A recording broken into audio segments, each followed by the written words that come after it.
Hello student, welcome back to my channel Samrat can be. Student, जितने बच्चे class 10th में और सामाजिक विज्ञान का पेपर देने वाले हैं, सामाजिक विज्ञान के पेपर में मानचित्र भरने के लिए देता है। मेरे प्यारों बच्चों, कितने नंबर के लिए? 10 नंबर के लिए देता है। और आज की इस वीडियो में कंप्लीट आप लोगों को मानचित्र भर के दिखाने वाला हूं। अभी मेरे पास 4 मानचित्र है और जितने इंपॉर्टेंट क्वेश्चन है सारे के सारे क्वेश्चन को मैं यहाँ पे भर के आप लोगों को दिखाने वाला हूँ। एक भी प्रश्न छोड़ने वाला नहीं है मेरे प्यारों बच्चों। और इस वीडियो से मेरे प्यारों बच्चों इसमें कम से कम 10 और इसमें 10 कम से कम 20 प्रश्न सॉल्व कराने वाला हूं मानचित्र वाला, जो कि इंपॉर्टेंट है और इससे बाहर आपके एग्जाम में नहीं आएगा। इतना तैयार कर लो मेरे प्यारों बच्चों, 10 नंबर आपका क्लियर है, क्योंकि मानचित्र वाला फिक्स टॉपिक आता है मेरे प्यारों बच्चों, ये फिक्स होता है। बस सही नाम आपको मालूम होना चाहिए, सही उसका लोकेशन मालूम होना चाहिए, बस काम आपका बन जाएगा, 10 नंबर क्लियर हो जाएगा मेरे प्यारे बच्चों। चलिए मैं फटाफट सबसे पहले एक मानचित्र लेकर यहां पे दिखाता हूं। एक मानचित्र मेरे पास आ गया, इसके बाद मैं प्रश्न दिखाऊंगा, प्रश्न कहां से बनते हैं। देखिए, ये है मेरे प्यारे बच्चों प्रश्न, ठीक है। ध्यान से आप लोग समझिएगा, बहुत आसान तरीके से बताऊंगा, इतना आसान बताऊंगा मेरे प्यारों बच्चों कि बिल्कुल मेरे प्यारों बच्चों इतना आसान पूरे यूट्यूब चैनल पे आप लोगों को कोई नहीं बताया होगा मानचित्र भरने का तरीका। अब मेरे प्यारों बच्चों प्रश्न संख्या 29 का क आता है। उसमें बोल रहेगा ऑलरेडी कि निम्नलिखित स्थानों को भारत के दिए गए रेखा मानचित्र पे इस चिन्ह के द्वारा नाम सहित दर्शाई और सही नाम तथा सही अंकन के लिए आधे आधे अंक निर्धारित है। इसका मतलब यह है मेरे प्यारे बच्चों कि अगर सही नाम आपने बताया तो आधा अंक, सही आपने उसका लोकेशन बताया तो आधा अंक, टोटल 1 अंक मिलेगा एक प्रश्न पे। और इस चिन्ह के द्वारा आपको दर्शाना है 29 का क, ठीक है। 5 नंबर आपका इतिहास से आता है और 5 नंबर आपका भूगोल से आता है। क्लियर है? देखिए, पहला प्रश्न हम पढ़ते हैं। पहला प्रश्न बोल रखा है इसने कि वह स्थान जहां 1927 में भारतीय राष्ट्रीय कांग्रेस का अधिवेशन हुआ। तो मेरे प्यारे बच्चों, कह रहा है कि 1927 में भारतीय राष्ट्रीय कांग्रेस का अधिवेशन कहां हुआ, ठीक है। तो मेरे प्यारे बच्चों कहां पे हुआ है? तो मेरे प्यारे जो मद्रास में। कहां पे? मद्रास में। नाम तो आपको मालूम चला गया कि मद्रास में हुआ। अब उसी मद्रास का मेरे प्यारे बच्चों यहां पे नाम चेंज कर चेन्नई रखा गया है मेरे प्यारे बच्चों। क्या रखा गया है? चेन्नई रखा गया है मेरे प्यारे बच्चों। इस बात को ध्यान रखिएगा, पहले मद्रास था, अब उसको चेन्नई में इंक्लूड कर दिया गया, मतलब चेन्नई उसका नाम रखा गया है। तो 1927 में भारतीय राष्ट्रीय कांग्रेस का अधिवेशन हुआ मद्रास, चेन्नई में। अब इसी का लोकेशन आपको दर्शाना है कि चलिए आप लोकेशन पे बताइए कि मद्रास आखिरकार है कहां, ठीक है। तो मद्रास आपको बताना है, यह आपका मानचित्र। ऐसा 2 मानचित्र आप लोगों को मिलेगा, ठीक है। तो देखिए, मानचित्र में हम लोगों को मद्रास दर्शाना है और मद्रास का सही लोकेशन में आप लोगों को बताता हूं। देखिए, यह है आपका मद्रास चेन्नई, आप देख रहे हो, ध्यान से आप लोग देख लीजिए मेरे प्यारे बच्चों। तो यहां पे जो लोकेशन दिख रहा है इसको हम लोग ऐसे कवर कर देंगे, क्योंकि इसी चिन्ह से बोला था। और यहां पे साइड में मेरे प्यारे बच्चों हम लोग लिख देंगे मद्रास। ये पहला का है तो यहां पे पहला सिंबल डाल देंगे। मद्रास है तो यहां पे लिखेंगे मद्रास। मद्रास मैंने नाम भी बता दिया, और इसी मद्रास को अब चेन्नई कहा जाता है मेरे प्यारे बच्चों। इस बात को थोड़ा सा ध्यान में आप लोग रखिएगा, मद्रास और चेन्नई। क्लियर है? ये पहले का आंसर हो गया बिल्कुल कंप्लीट। अब हम दूसरे प्रश्न पढ़ेंगे। देखिए, सारे के सारे इंपॉर्टेंट प्रश्न, यही प्रश्न आपके पेपर में आने वाला है। दूसरा है कि वह स्थान जहां महात्मा गांधी ने नमक कानून तोड़ा। तो नमक कानून तोड़ा मेरे प्यारे बच्चों महात्मा गांधी कहां पे? दांडी। कहां पे मेरे प्यारे बच्चों? दांडी में नमक कानून तोड़ा था। अब दांडी को हम लोग सही लोकेशन पे दर्शाना है मेरे प्यारे बच्चों। तो यह मानचित्र आप देख रहे हो, इस मानचित्र पे आपको दांडी का एकदम एग्जैक्ट लोकेशन आपको बताना पड़ेगा। तो देखिए मेरे प्यारे बच्चों, एकदम एग्जैक्ट लोकेशन आप लोगों को बता रहा हूं। दांडी यहां पे आता है मेरे प्यारे बच्चों। देखिए, ये जो पोजीशन है मेरे प्यारे बच्चों, यह है दांडी का। ऐसे आपको घेर कर और यहां पे कहीं तीर का निशान लगाकर आपको दूसरा प्रश्न है तो आप यहां पे लिख दीजिएगा दूसरा प्रश्न, और दांडी है तो और यहां पे लिखिएगा दांडी। क्लियर है? बस यही काम आपको करना है, सही नाम और सही दिशा आपको बताना है, इसका सही लोकेशन, बस आपको 1 अंक मिल जाएगा। अब 2 प्रश्नों का जवाब हमने बता दिया, ठीक है। तीसरा इंपॉर्टेंट प्रश्न देखिए क्या है। तीसरा है मेरे प्यारे बच्चों कि वह जनपद जहां जलियांवाला बाग की घटना घटी। तो वह जिला आपको बताना है जहां जलियांवाला बाग की घटना घटी मेरे प्यारे बच्चों। कहां पे? अमृतसर में। जलियांवाला बाग की घटना घटी अमृतसर में। तो मेरे प्यारे बच्चों यहां पे हो जाएगा अमृतसर, ठीक है। अब अमृतसर को हम लोगों को सही लोकेशन पे दर्शाना है मेरे प्यारे बच्चों, ठीक है, कि अमृतसर कहां पे है।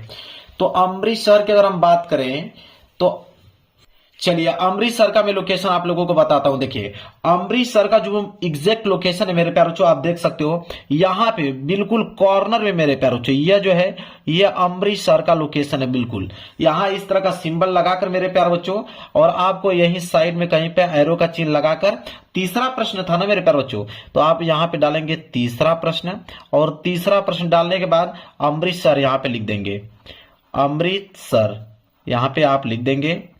क्लियर है, कोई डाउट नहीं होना चाहिए। समझ में आ रहा है आप लोगों को ना? चलिए बिल्कुल आराम आराम से बता रहा हूं ताकि आप इसको सीख पाए। इसके बाद ये चौथा प्रश्न है कि वह स्थान जहां महात्मा गांधी का किसान सत्याग्रह आंदोलन हुआ। तो महात्मा गांधी का किसान सत्याग्रह आंदोलन कहां हुआ मेरे प्यारे बच्चों? देखिए किसान सत्याग्रह आंदोलन जो हुआ था मेरे प्यारे बच्चों, वह चंपारण में हुआ था। कहां पे हुआ था? चंपारण। तो नाम तो आपको मालूम चला गया। अब एग्जैक्ट लोकेशन पे चंपारण को आपको दर्शा देना है, नंबर आप लोगों को मेरे प्यारे बच्चों मिल जाएगा। चलिए चंपारण को दर्शाते हैं हम लोग मैप में। चलिए चंपारण का अगर मैं एग्जैक्ट लोकेशन आप लोगों को बताऊं तो चंपारण मेरे प्यारे बच्चों यहां पे है, यहां पे आप लोगों का चंपारण है, ऐसे आप लोगों का सिंबल बनाकर और एरो का चिन्ह देकर। चौथा प्रश्न है मेरे प्यारे बच्चों चौथा, तो यहां पे आप चौथा लिख दोगे, चंपारण है। अब यहां पे नाम आप लिखोगे चंपारण, ठीक है, चंपारण। कंप्लीट हो गया मेरे प्यारे बच्चों। एक प्रश्न इसका और बचा हुआ है, ठीक है। चलिए उस प्रश्न को देखते हैं। बोला है कि वह स्थान जहां 1929 में भारतीय राष्ट्रीय कांग्रेस का अधिवेशन हुआ। तो 1929 में भारतीय राष्ट्रीय कांग्रेस का अधिवेशन जो हुआ था मेरे प्यारे बच्चों, वो लाहौर में हुआ था। कहां पे? लाहौर में हुआ था। अब लाहौर को अपने लोकेशन पे दर्शाइए। तो मेरे प्यारे बच्चों लाहौर जो होगा मेरे प्यारे बच्चों भारत के नक्शे से थोड़ा बाहर होगा, ठीक है, क्योंकि भारत का नक्शा है और लाहौर भारत के नक्शे से थोड़ा बाहर सटा हुआ है। कहां पे? देखिए पूरा दिख रहा है आप लोगों को, ये वाला जो लोकेशन देख रहे हो, ठीक है, यही लाहौर है, ठीक है, ये वाला लोकेशन आप देख रहे हो यही आपका लाहौर है। यहां पे मेरे प्यारे बच्चों एरो का चिन्ह देकर पांचवा प्रश्न कर रहे हो ना, तो यहां पांचवा ऐसे डालकर लाहौर लिख दीजिए, लाहौर, ठीक है। क्लियर है, समझ में आ रहा आप लोगों को? चलिए अब आगे बढ़ते हैं मेरे प्यारे बच्चों। अब अगला है ख वाला, ठीक है, 29 का ख। अब मेरे प्यारे बच्चों 29 का ख के लिए एक अलग से मानचित्र आप लोगों को मिलेगा, दो मानचित्र मिलेगा आप लोगों को, एक 29 का क करने के लिए, एक आपको 29 का ख करने के लिए। तो 29 के ख के लिए अब हम लोग नया मानचित्र लेंगे। तो ये पुराने मानचित्र को हम हटा देते हैं क्योंकि हमने 29 का क वाला यहाँ पे कर दिया, और यहाँ पे आपको लिखना भी पड़ेगा, ठीक है, कि आप जो है 29 का ये वाला क वाला किए हैं। तो ये 29 का क है, ठीक है। और इसके बाद हम लोग नया लेते हैं मेरे प्यारे बच्चों मानचित्र 29 का ख करने के लिए। तो एक नया मानचित्र और मिलेगा आपको जिसमें 29 का ख करना होगा। तो आप यहां पे लिखेगा 29 का ख।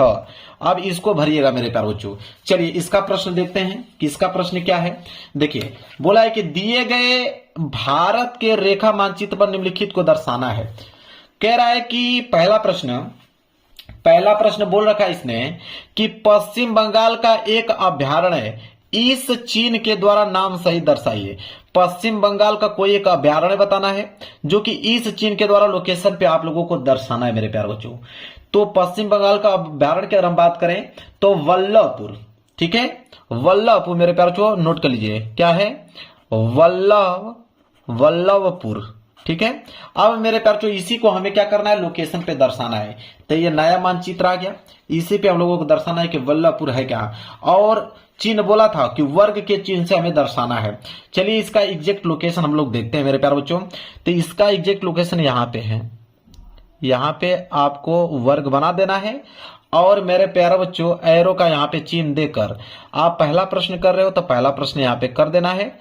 और वल्लभपुर है तो यहाँ पे लिखना पड़ेगा आपको कि वल्लभपुर। क्लियर है? इसके बाद मेरे प्यारे बच्चों पहला प्रश्न कंप्लीट हुआ। दूसरा प्रश्न देखिए क्या है, कह रहा है कि भारत के पूर्वी तट पर स्थित एक बंदरगाह इस चिन्ह के द्वारा नाम सहित बताइए।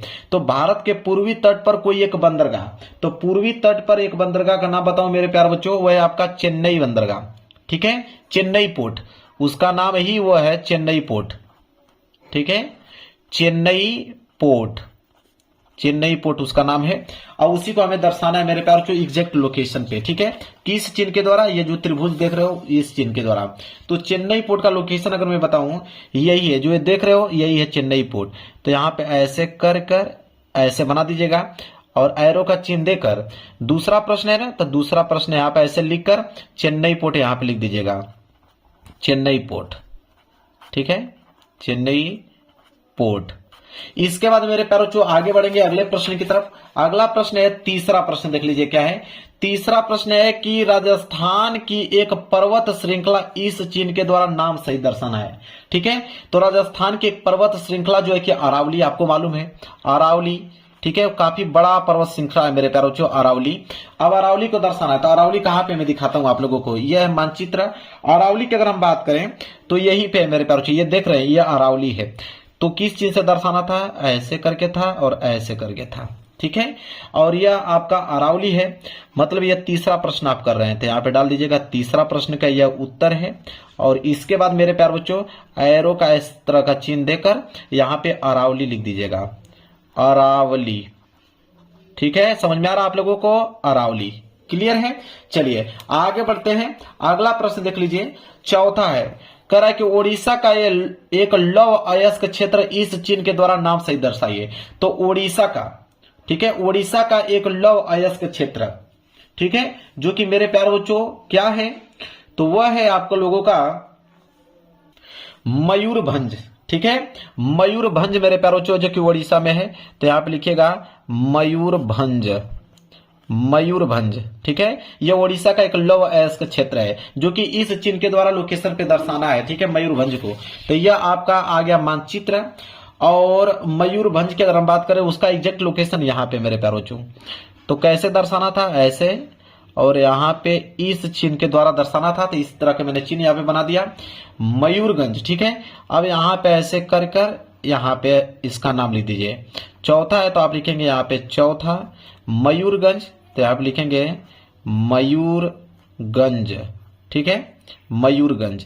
इसके बाद मेरे प्यारों जो इसका लास्ट प्रश्न यहाँ पे है पांचवा, कि नर्मदा नदी पर बना बांध इस चिन्ह के द्वारा नाम सहित दर्शाइए।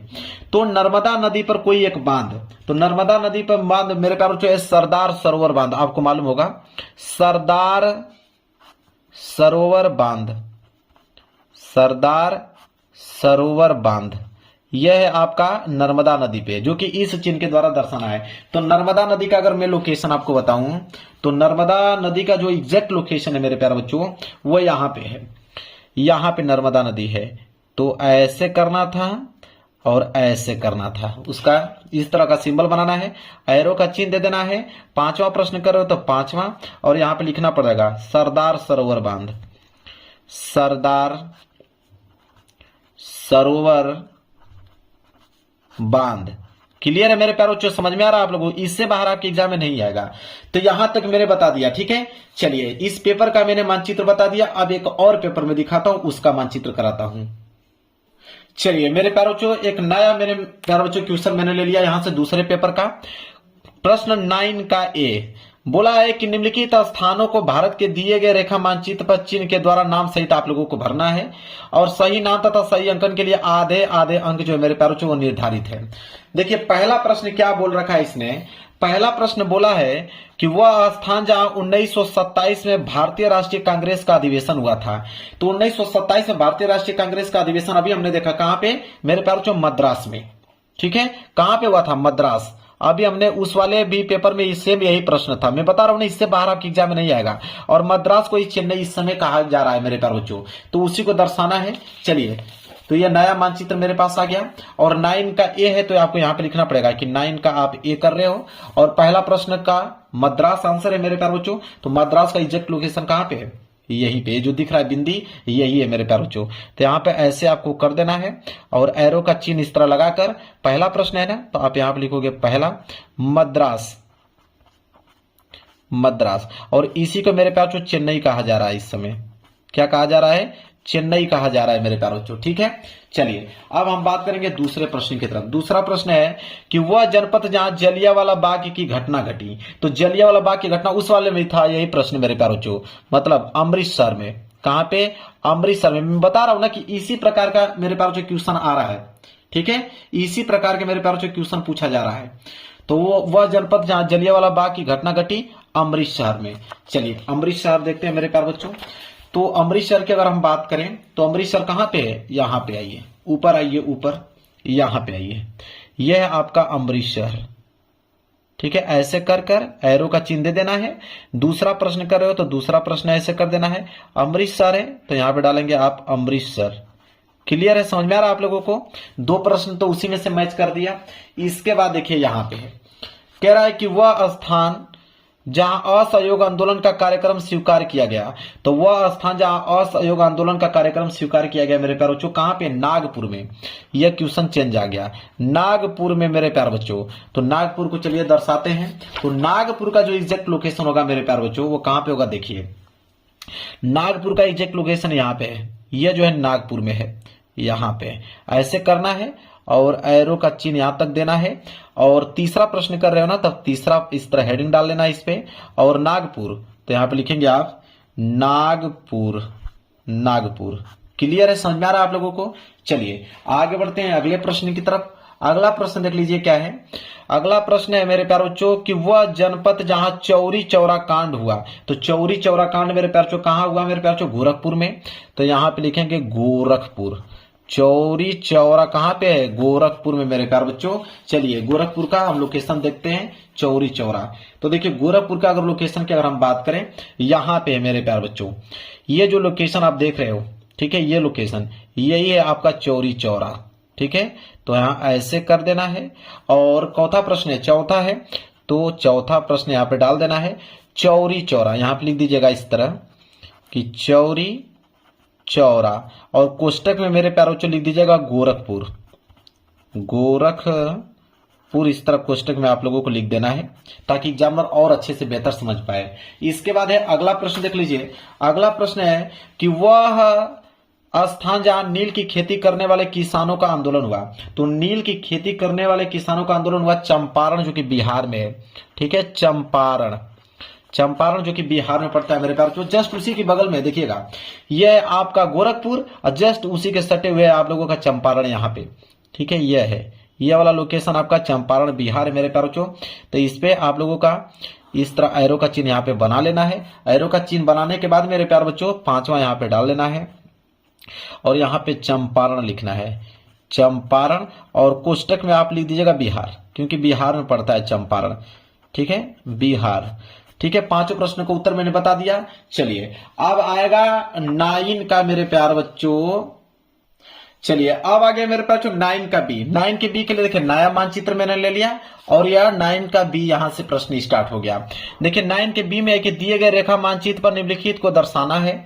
बोला है 9 का बी का पहला प्रश्न कि नेशनल कार्बेट पार्क इस चिन्ह के द्वारा नाम सहित आपको दर्शाना है। ठीक है, तो नेशनल कार्बेट पार्क कहां पे मेरे प्यारे बच्चों? तो यूके में है, उत्तराखंड में है। ठीक है, तो नेशनल कार्बेट पार्क जो है वो उत्तराखंड में है और इस चिन्ह से आपको दर्शाना है। चलिए देखते हैं नेशनल कार्बेट पार्क। ठीक है, तो नेशनल कार्बेट पार्क का अगर हम लोकेशन देखें मेरे प्यारे बच्चों तो यहां पे है, यहां पे मेरे प्यारे बच्चों नेशनल कार्बेट पार्क मैं बना देता हूं यहां पे। ठीक है, देखिए यहां से ऐसे कर देता हूं ताकि दिखे अच्छे से। यहां पे ये आपका नेशनल कार्बेट पार्क। अब यहां से एरो का चिन्ह लगा देना है आप लोगों को। पहला प्रश्न कर रहे थे, यहां पे डालोगे पहला प्रश्न और लिखोगे यहां पे कि नेशनल कार्बेट, नेशनल कार्बेट जो कि कहां है? नेशनल कार्बेट पार्क जो कि कहां है? उत्तराखंड में। मैं यूके लिख देता हूं, आप समझ जाइएगा, उत्तराखंड, यूके। ठीक है, इसके बाद चलिए देखते हैं दूसरा प्रश्न इसका क्या दिया हुआ है। बोला है कि भारत के पश्चिमी तट पर स्थित एक बंदरगाह इस चिन्ह के द्वारा नाम सहित दर्शाना है। वो भी कहां? पश्चिमी तट का। तो पश्चिमी तट पे अगर मैं बंदरगाह की बात करूं तो कांडला, कांडला बंदरगाह बहुत फेमस है पश्चिमी तट का। तो कांडला को इस चिन्ह के द्वारा दर्शाना है। कांडला का अगर लोकेशन मैं बताऊं आप लोगों को, देखिए ध्यान से, कांडला का लोकेशन यहां पे मेरे प्यारे बच्चों, यहां पे ऐसे हमें इस लोकेशन से दर्शाना था। मैंने इस तरह का लोकेशन बना लिया, एरो का हमने चिन्ह यहां पे दे दिया। दूसरा प्रश्न कर रहा हूं तो यहां पे डालूंगा दूसरा प्रश्न, कांडला है तो यहां लिखेंगे कांडला, कांडला। बंदरगाह है तो आपको लिखना पड़ेगा बंदरगाह, ताकि एग्जामिनर को समझ में आए कि हाँ ये बंदरगाह है, कांडला बंदरगाह। ठीक है, इसके बाद चलिए आगे बढ़ते हैं तीसरे प्रश्न की तरफ। देखिए तीसरा प्रश्न क्या है कि शिवालिक पर्वत श्रृंखला इस चीन के द्वारा नाम सहित दर्शाइए। देखिए शिवालिक पर्वत श्रृंखला बहुत ही ज्यादा बड़ी है मेरे प्यारों, कई मेरे प्यारों कई राज्यों से होकर जाती है मेरे प्यारों। ठीक है, शिवालिक पर्वत श्रृंखला को अगर दर्शाना होगा तो यहां से स्टार्ट होगा, यहां से मेरे प्यारों देखिए यहां से स्टार्ट होगा, पूरा यह जाएगा, यहां से स्टार्ट होगा। देखिए पूरा पूरा का पूरा कहां पे मेरे प्यारों आपको दिखा दूं, बहुत बड़ा है मेरे प्यारों। ये ऐसे होते होते होते होते कहां पे जाके रुकेगी, यहां पे, इतना बड़ा है आपका। ठीक है, और यहां पे लिख दीजिएगा, एरो का चिन्ह लगा दीजिएगा और लिख दीजिएगा तीसरा प्रश्न है। तो यहाँ पे तीसरा क्या है, शिवालिक पर्वत श्रृंखला ना, तो यहां पे लिखिएगा शिवालिक पर्वत श्रृंखला, पर्वत श्रृंखला है तो लिखेंगे पर्वत श्रृंखला। क्लियर है। चलिए अब हम बात करेंगे अगले प्रश्न की तरफ। अगला प्रश्न है वह आपका कि गुजरात की राजधानी इस चीन के द्वारा नाम सहित आपको दर्शाना है। तो गुजरात की राजधानी कहाँ है, गांधीनगर। तो गांधीनगर कहाँ है मेरे प्यारों, देखिए ये जो आप देख रहे हो मेरे प्यारों, ये राजधानी है ये वाला। तो किस चीन से दर्शाना था मेरे प्यारों, तो यहाँ इसको रंगा हुआ है और इस तरह घेरा हुआ है, इसी लोकेशन से दर्शाना था। एरो का चिन्ह यहाँ पे दे देंगे। और चौथा प्रश्न कर रहे हैं, तो चौथा प्रश्न गुजरात की राजधानी गांधीनगर, लिखेंगे गांधीनगर, गांधीनगर। क्लियर है।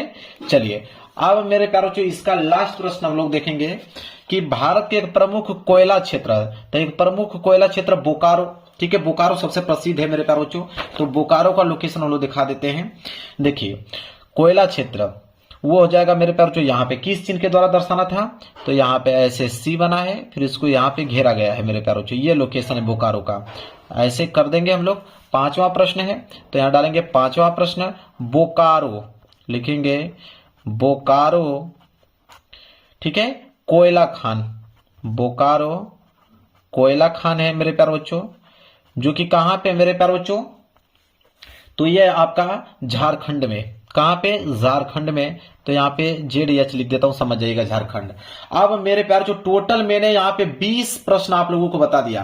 अगर यह 20 प्रश्न तैयार है इसी में से आएगा, इससे बाहर आपके एग्जाम में नहीं पूछेगा। अगर वीडियो पसंद आई हो तो लाइक कीजिएगा। एक एक स्टेप कितना आराम से मैं आप लोगों को समझाऊं ताकि आप समझ पाओ कि मानचित्र कैसे भरा जाता है। वीडियो पसंद है वीडियो को लाइक करिएगा जरूर, चैनल पर नहीं हो तो चैनल को जरूर सब्सक्राइब कर लीजिएगा। मिलेंगे एक प्यारे से नेक्स्ट वीडियो में, तब तक के लिए धन्यवाद।